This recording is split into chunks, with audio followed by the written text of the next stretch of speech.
Breaking news చూస్తున్నారు. పాకిస్తాన్ ఇంకా ఆఫ్ఘనిస్తాన్ మధ్య కీలక పరిణామాలు చోటు చేసుకుంటున్నాయి. అయితే ఇప్పటికే పాకిస్తాన్ ఇంకా ఆఫ్ఘనిస్తాన్ మధ్య ఏవైతే సంబంధాలు ఉన్నాయో అవి అంతగా బాలేవు. కానీ చైనా వీరిద్దరి మధ్య సంధి కుదిర్చడానికి ప్రయత్నిస్తుంది. ఈ నేపథ్యంలో చైనా విదేశాంగ మంత్రి అదేవిధంగా ఆఫ్ఘనిస్తాన్ విదేశాంగ మంత్రి కూడా కలిశారు. ఈ భేటీ చాలా కీలకంగా మారింది. ఈ నేపథ్యంలో ఆఫ్ఘనిస్తాన్ పాకిస్తాన్ వీళ్ళిద్దరూ డెవలప్మెంట్ వైపు ఇద్దరు కలిసిమెలిసి పనిచేయాలంటూ కూడా చైనా చెప్పినట్టు తెలుస్తుంది. ఎందుకంటే ప్రజెంట్ చైనా జియో పాలిటిక్స్లో కూడా చాలా కీలక పాత్ర పోషిస్తుంది. సో ఈ నేపథ్యంలో పాకిస్తాన్కి చైనా చాలా ఫ్రెండ్లీ అలైగా ఉంది, మనందరికీ తెలిసిందే. కానీ కొన్ని లాస్ట్ 2-3 years చూసుకుంటే పాకిస్తాన్ ఇంకా ఆఫ్ఘనిస్తాన్కి మధ్య ఉన్న సంబంధాలు అంతగా బాలేవు. సో ఈ నేపథ్యంలో చైనా ఏషియన్ కంట్రీస్ మీద పట్టు కోల్పోకుండా ఉండాలి అంటే ఆఫ్ఘనిస్తాన్తో పాటు స్నేహం చేయాల్సిన అవసరం ఉంది. ఎందుకంటే రీసెంట్గా కూడా పహల్గామ్ ఉగ్రదాడి జరిగిన తర్వాత ఆఫ్ఘనిస్తాన్లో ఉన్న తాలిబాన్ ప్రభుత్వం కూడా ఆ దాడిని తీవ్రంగా ఖండించింది. అదేవిధంగా ఉగ్రవాదాన్ని అణిచివేయడానికి భారత్కి తోడుగా ఉంటామంటూ కూడా తాలిబాన్ ప్రభుత్వం ప్రకటించింది. ఈ నేపథ్యంలో తాలిబాన్ తాత్కాలిక విదేశాంగ మంత్రి ముత్తఖీతో పాటు జయశంకర్ ఫోన్లో కూడా మాట్లాడారు. ఆఫ్ఘనిస్తాన్ని డెవలప్మెంట్ వైపు నడిపించడానికి భారత్ సహాయం చేస్తున్నట్టు కూడా ఆయన చెప్పడం జరిగింది. సో అప్పుడు ఇదంతా ఒక కీలక పరిణామం చోటు చేసుకుంది. ఎందుకంటే ఆఫ్ఘనిస్తాన్ భారత్కి కూడా సంబంధాలు బాలేని తరుణంలో రీసెంట్గా కూడా పాకిస్తాన్కి అదేవిధంగా ఆఫ్ఘనిస్తాన్ ఇద్దరి మధ్య సంబంధాలు బాలేని నేపథ్యంలో ఇప్పుడు ప్రజెంట్ ఆఫ్ఘనిస్తాన్ భారత్ వైపు చూస్తుంది. ఎందుకంటే డెవలప్మెంట్ కావాలి, వాళ్లకు ఫండ్స్ కావాలి. సో ఇదంతా నడుస్తున్న నేపథ్యంలో ఇక్కడ ఈ సీన్లోకి ఇప్పుడు చైనా ఎంట్రీ ఇచ్చింది. ఎందుకంటే ఏషియన్ కంట్రీస్ మీద తమ లీడ్ చేయాలి అంటే, తమ ఉనికి పోగొట్టుకోకుండా ఉండాలి అంటే పాకిస్తాన్తో పాటు చైనా మీద కూడా పాకిస్తాన్తో పాటు ఆఫ్ఘనిస్తాన్ మీద కూడా చైనాకి పట్టు ఉండాల్సిన పరిస్థితి ఉంది. సో ఈ నేపథ్యంలో ఆఫ్ఘనిస్తాన్ విదేశాంగ మంత్రి ముత్తఖీతో బీజింగ్లో చైనా విదేశాంగ మంత్రి కలవడం జరిగింది. సో వీరిద్దరి మధ్య చాలాసేపటి వరకు చర్చలు జరిగాయి.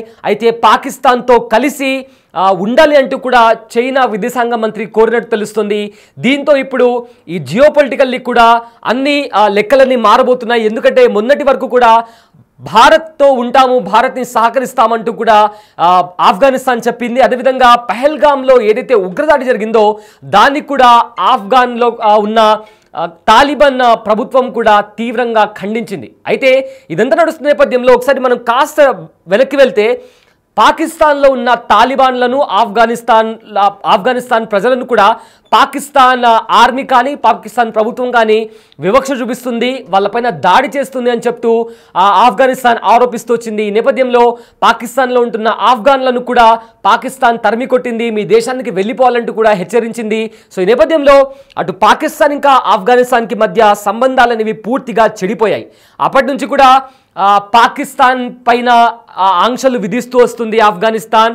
ఎప్పుడైనా ఆఫ్ఘనిస్తాన్ సరిహద్దుల్లో పాకిస్తాన్ కాన్వే కనిపించినా కూడా హెచ్చరించడం లేదా దాడి చేస్తామని బెదిరించడం ఇవన్నీ జరిగాయి. అయితే ఇప్పుడు సీన్లోకి చైనా ఎంట్రీ ఇచ్చింది. చైనా ఎంట్రీ ఇవ్వడంతో ఇప్పుడు ఆఫ్ఘనిస్తాన్ ఎటు వెళ్తుంది అనే క్వశ్చన్ కూడా రైజ్ అవుతుంది.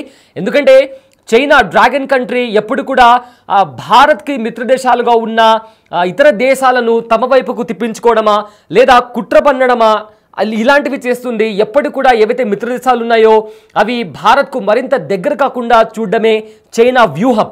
సో ఇప్పుడు ప్రజెంట్ మళ్ళీ అదే జరుగుతుంది. ఏదైతే భేటీ జరిగిందో బీజింగ్లో అటు చైనా విదేశాంగ మంత్రి కావచ్చు లేదా ఆఫ్ఘన్ విదేశాంగ మంత్రి వీళ్ళందరూ కలిసిన తరుణంలో ఏం జరగబోతుందా అనే ఒక ఉత్కంఠ అయితే నెలకొంది. సో మొత్తం మీద చూసుకుంటే ప్రజెంట్ అయితే బీజింగ్లో చోటు చేసుకున్న ఈ మీటింగ్ అయితే ప్రాధాన్యత సంతరించుకుంది. చైనా పాకిస్తాన్ ఆర్థిక కారిడార్ను ఆఫ్ఘనిస్తాన్లోకి విస్తరించాలని చైనా పాకిస్తాన్ నేతలు నిర్ణయం తీసుకున్నారు. ఇదే విధంగా బీజింగ్లో నిర్వహించిన కీలక సమావేశంలో ఈ అంశం పైన పెద్ద స్థాయిలో చర్చ నడిచింది. ప్రజెంట్ అయితే అసలు ఏం జరగబోతుంది, ఆఫ్ఘనిస్తాన్ చైనాకి మద్దతిస్తుందా అనే కోణంలో కూడా ఇప్పుడు చర్చ నడుస్తుంది. అయితే బీజింగ్లో నిర్వహించిన కీలక సమావేశంలో ఈ అంశంపై చర్చలు జరగగా పాకిస్తాన్ డిప్యూటీ ప్రధాని అదేవిధంగా విదేశాంగ మంత్రి ఇసాక్ దార్, చైనా విదేశాంగ మంత్రి వాంగ్ ఈ, ఆఫ్ఘనిస్తాన్ విదేశాంగ మంత్రి అమీర్ ఖాన్ ముత్తఖీ వీళ్ళందరూ పాల్గొన్నారు. సో ఈ సమావేశంలో సిపెక్ విస్తరణపై ఏదైతే నిర్ణయం ఉందో ఆ నిర్ణయం తీసుకున్నట్లు కూడా పాకిస్తాన్ విదేశాంగ మంత్రి అధికారికంగా వెల్లడించారు. అయితే ప్రజెంట్ పాక్ డిప్యూటీ ప్రధాని ఇసాక్ దార్ 3 రోజుల చైనా పర్యటనలో భాగంగా బీజింగ్లో ఉన్నారు. భారతదేశం నిర్వహించిన ఆపరేషన్ సింధూర్ అనంతరం పాకిస్తాన్కి వెళ్లారు. పాకిస్తాన్ ప్రతినిధిగా ఆయన అక్కడ ఉండడం ఇప్పుడు ప్రజెంట్ ప్రాధాన్యత సంతరించుకుంది. అయితే ఈ సందర్భంగా ధార్ తన అధికారిక ఎక్స్లో ఖాతాలో కూడా పాకిస్తాన్, చైనా, ఆఫ్ఘనిస్తాన్లు ప్రాంతీయ శాంతి, స్థిరత, అభివృద్ధి కోసం కట్టుబడి ఉన్నాయి. పరస్పర అయితే ప్రజెంట్ దీనికి సంబంధించి కూడా మొత్తం ప్రాధాన్యత సంతరించుకుంది. సో ఇదే అంశానికి సంబంధించిన మరింత సమాచారం మా ప్రతినిధి శివ అందిస్తారు. శివ, ప్రజెంట్ అయితే చైనా, పాకిస్తాన్, ఆఫ్ఘనిస్తాన్కి సంబంధించిన ప్రతినిధులు కలుసుకున్నారు. దీనికి సంబంధించి వాళ్ళు బార్డర్ దగ్గర కూడా శాంతియుతంగా ఉండాలని కూడా చర్చ జరిగింది. సో మొత్తం ఏం జరుగుతుంది భారత్ ఇంకా చైనా మధ్య, అదేవిధంగా ఇప్పుడు ఆఫ్ఘనిస్తాన్, పాకిస్తాన్ మధ్య కూడా చైనా వచ్చి చేరింది. సో దీన్ని ఎలా చూడొచ్చు అండ్ ఫర్దర్గా ఏం జరగబోతుంది? సంబంధించి పాకిస్తాన్, ఆఫ్ఘనిస్తాన్, చైనా 3 దేశాలకు సంబంధించిన మంత్రులు కీలకంగా సమావేశమయ్యారు. ఏదైతే పాకిస్తాన్ అలాగే ఆఫ్ఘనిస్తాన్ మధ్య సయోధ్య కుదిర్చే విధంగా కూడా కీలక పరిణామాలను చోటు చేసుకుంటే దానికి సంబంధించి చైనా ఇద్దరి మధ్య సయోధ్య కుదిర్చి ఇద్దరు కూడా కలిసిమెలిసి ఉండాలి, ఇద్దరు ఆర్థికంగా కానీ ఇతర విషయాల్లో కూడా సహకరించుకోవాలి అనేది ప్రధానంగా భావించి చైనా వారిద్దరిని మధ్య సయోధ్య కుదిర్చే విధంగా కూడా చర్చలు జరుపుతున్నారు. ఇద్దరు కూడా ఒకరికొకరు పరస్పరం సహకరించుకోవాలి, 2 దేశాల అభివృద్ధికి అనేది కూడా వారిద్దరు నిర్ణయించుకున్నట్టు కూడా తెలుస్తోంది. దానిలో భాగంగానే చైనా చొరవ తీసుకుని ఇద్దరు 2 దేశాలను కలపాలి, ఇద్దరి మధ్య శత్రుత్వం ఉండకుండా, ఎటువంటి విభేదాలు లేకుండా సమన్వయం చేసుకుంటూ దేశ అభివృద్ధికి ఇద్దరు కూడా కలిసి పనిచేయాలి, ఒకరికొకరు సహకరించుకోవాలనేది కూడా ప్రధానంగా చైనా ఇద్దరి మధ్య ఒక సయోధ్య కుదిర్చినట్లుగానే ప్రజెంటు తెలుస్తుంది. కానీ అది ఎంతవరకు నిలకడగా ఉంటుంది, ఈ సయోధ్య కానీ ఈ ఫ్రెండ్షిప్ కానీ ఎన్ని రోజులు కొనసాగుతుంది అనేది కూడా వేచి చూడాల్సింది. అదే గత కొంతకాలంగా మనం చూస్తే కనుక ఆఫ్ఘనిస్తాన్కు మరోవైపు పాకిస్తాన్కు మధ్య విభేదాలు కొనసాగుతున్నాయి. రీసెంట్గా ఏదైతే పెహల్గాంలో ఉగ్రవాదుల దాడి జరిగిన తర్వాత ఆపరేషన్ సింధూర్ చేపట్టే క్రమంలో కూడా భారత్తో ఇటు ఆఫ్ఘనిస్తాన్కి సంబంధించిన తాలిబాన్ మంత్రి కూడా చర్చలు జరిపారు. భారత్తో స్నేహంగా ఉంటామంటూ కూడా ఇటు గతంలో చర్చించినట్లుగా కూడా తెలుస్తూ ఉంది. కానీ ఇప్పుడు మళ్ళా ఇటు ఆపరేషన్ సింధూర్ తర్వాత ఇటు సింధు నది జలాలను కూడా భారత్ విరమించుకుంది పాకిస్తాన్కి వెళ్లకుండా. మరోవైపు ఇటు తాలిబాన్ కూడా నీటిని ఇవ్వకూడదు అనే ఒక నిర్ణయం కూడా తీసుకున్నట్టు తెలుస్తుంది. ఆఫ్ఘనిస్తాన్లో 2 పెద్ద డ్యామ్లు కూడా నిర్మిస్తూ ఉంది. ఈ నేపథ్యంలోనే పైనుంచి ఎగువ నుంచి వచ్చే వాటర్ అంతా కూడా డ్యామ్ల ద్వారా నిలిపివేసి పాకిస్తాన్కు నీరు ఇవ్వకూడదు అనేది కూడా ఆఫ్ఘనిస్తాన్ భావించిన నేపథ్యంలో భవిష్యత్తులో నీటి కష్టాలు మరింత ఎక్కువయ్యే అవకాశం ఉందని భావించిన పాకిస్తాన్ ఒకవైపు సింధు నది జలాలు పాకిస్తాన్కు రావడం లేదు భారత్ నుంచి, మరోవైపు పైనుంచి ఎగువ ప్రాంతాల నుంచి ఎగువ దేశాల నుంచి వచ్చే నీరు ఏదైతే ఉందో దాన్ని ఆఫ్ఘనిస్తాన్ నిలిపివేయడం ద్వారా డ్యామ్స్ ద్వారా మరింత నీటి ఇక్కట్లు ఎదురయ్యే అవకాశం ఉంటుంది. కాబట్టి ఇప్పుడు వేరే ఆప్షన్ లేదు అనేది కూడా భావించిన పాకిస్తాన్ చైనా సహకారంతో 2 దేశాల మధ్య సయోధ్య కుదుర్చుకోవాలి, ముగ్గురు కూడా కలిసి పని చేయాలనేది కూడా ప్రధానంగా నిర్ణయించుకున్నారు. దానిలో భాగంగా ముందుగా పాకిస్తాన్, ఆఫ్ఘనిస్తాన్ 2 కలిసి ఉంటేనే దాని రెండింటి ద్వారా తనకు లబ్ధి చేకూరుతుంది అనేది కూడా చైనా భావిస్తుంది.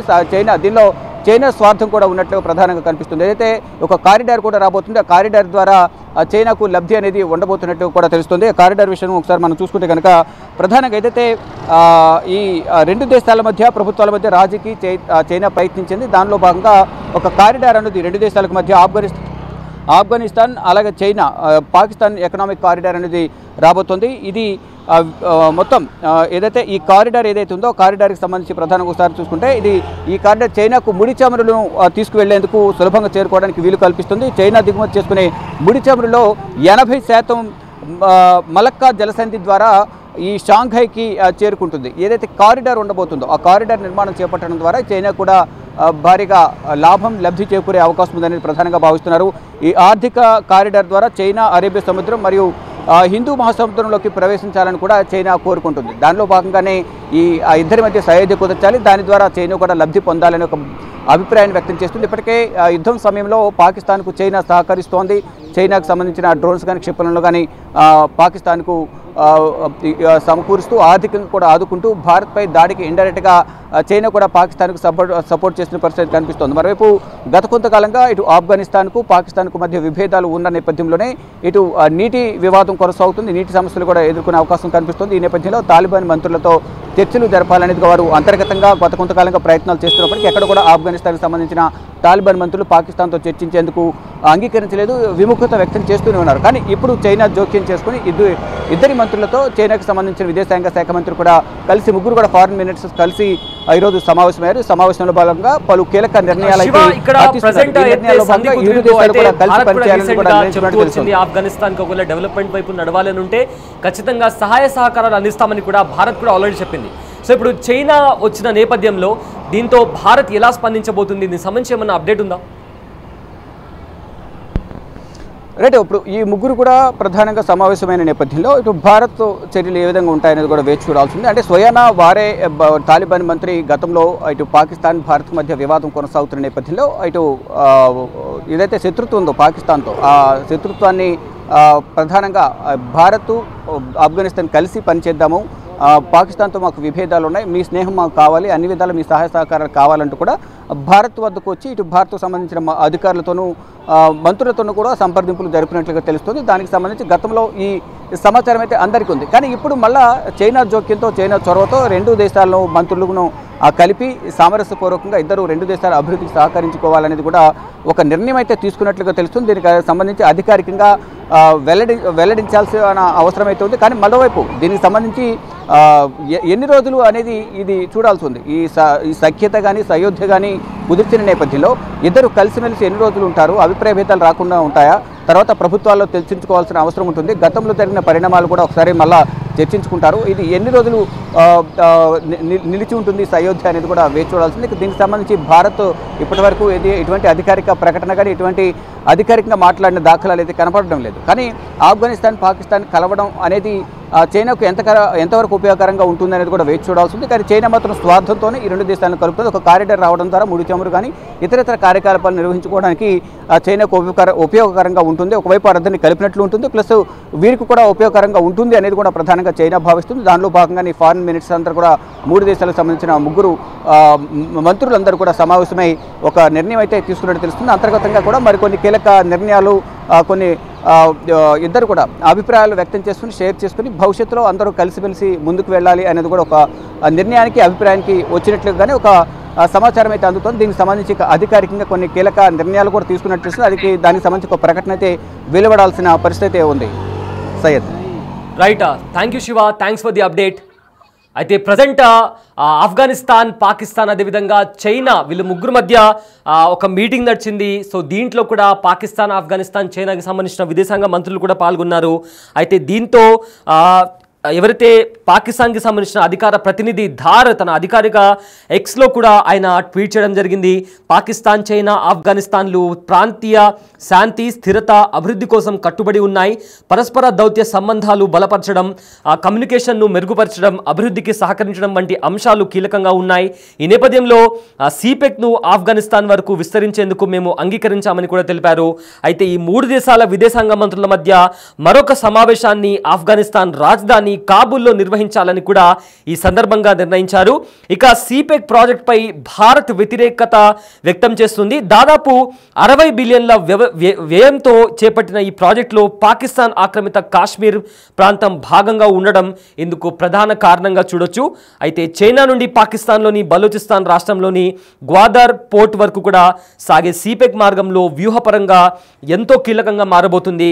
అయితే చైనా నౌకలు పర్షియన్ గల్ఫ్ మార్గం ద్వారా గ్లోబల్ ఎగుమతికి సంబంధించి ఇంపోర్ట్ ఎక్స్పోర్ట్కి సంబంధించి కూడా అక్కడి నుంచే నిర్వహించేందుకు కూడా చైనాకు వీలవుతుంది. సో మొత్తం మీద చూసుకుంటే ఏదైతే ఇప్పుడు సమావేశం జరిగిందో దీని కారణంగా ప్రాధాన్యత సంతరించుకుంది.